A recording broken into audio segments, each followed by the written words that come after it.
Welcome back to the Whole Blender. In this video, I want to show you how I make the stuffed peppers and cabbage rolls.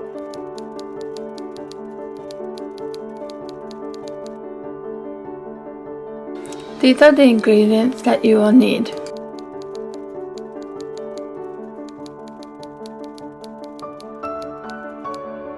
So I like to start off with taking the meat and putting it in a mixer and mixing the meat together with the seasoning. After I do that with the meat, I like to start off with chopping the onions.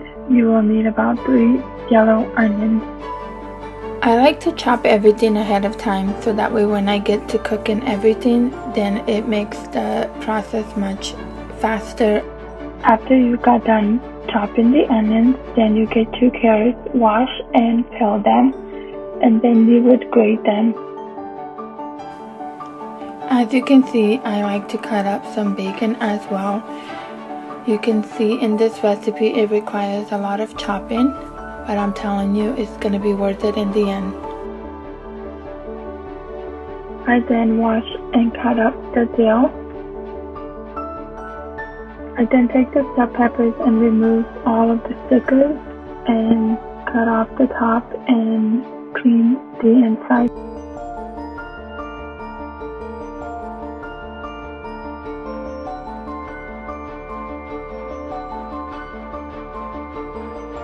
Whenever I buy the bell peppers, I like to buy them big to be able to fill as much stuffing as I can inside.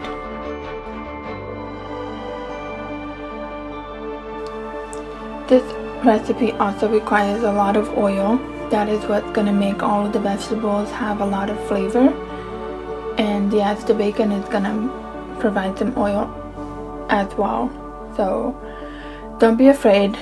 It's not going to be too greasy. There's going to be a lot of meat and a lot of rice. And so all of that oil, it's going to absorb all of the flavors inside. This is a very popular dish in Romania. Every city and county in Romania makes it so different. Just stuffed peppers and cabbage rolls, from which type of meat to what type of vegetables. There's just so many different ways to make it, and this is the way that I like to make it. After all of your vegetables are cooked, I then like to add the rice. Make sure you wash it beforehand, and that hot vegetables is gonna soften the rice and make the cooking process be much faster as well.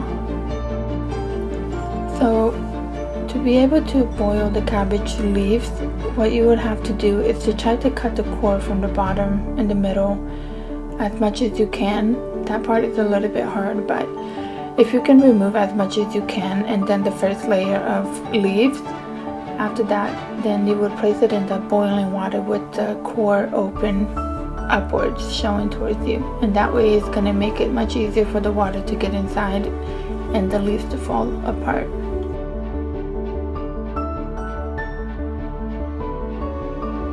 Then you will add the meat to the vegetables and try to mix everything in very well.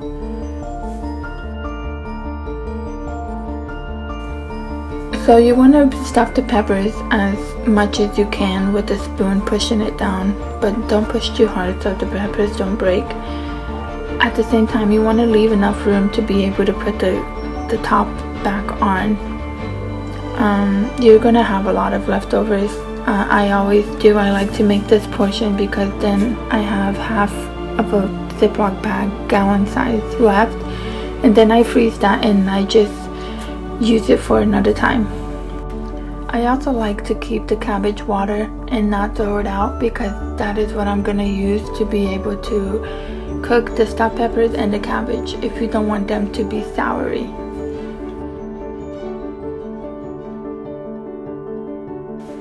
With the cabbage roll, it's going to take some time to get used to rolling them. I'm still not perfect in this area, but normally what you're supposed to do is to try to cut off any hard parts that's left on the cabbage, and then you would use those scrapes to be able to put on the bottom and in between the layers of the cabbage rolls.